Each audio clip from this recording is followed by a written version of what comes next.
తదుపరి కుంభరాశి.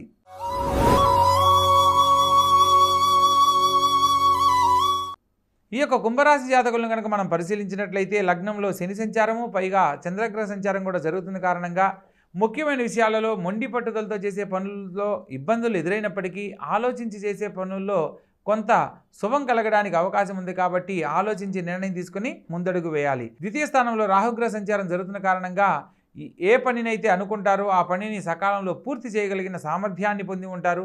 తృతీయ స్థానంలో గురుగ్రహ సంచారము మరియు వారం చివరిలో చంద్రుడు కూడా సంచరిస్తున్న కారణంగా తోడబుట్టిన వారి యొక్క సహాయ సహకారాలు చక్కగా దోహదపడతాయి. నూతన కార్యక్రమాలను చేపడతారు. పెద్ద పెద్ద ఆలోచనలన్నీ పెద్ద పెద్ద వాళ్ళ పరిచయాల ద్వారా నూతన కార్యక్రమాలు చేపట్టే అంశాలు అన్నీ అనుకూలిస్తాయి.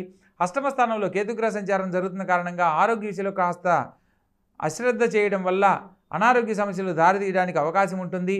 రాజ్యస్థానంలో శుక్రగ్రహ సంచారం జరుగుతున్న కారణంగా ముఖ్యమైన విషయాలలో స్త్రీ మూలకంగా శుభం జరుగుతుంది. లాభస్థానంలో బుధుడు, కుజుడు మరియు శుక్రుడు కూడా లాభస్థానంలోకి మారుతున్న కారణంగా చేపట్టిన ప్రతి పనిలో కూడా శుభం కలుగుతుంది. నూతన కార్యక్రమాలు చేపడతారు. కుటుంబంలో విందు వినోద కార్యక్రమాల్లో పాల్గొనడము జరుగుతుంది.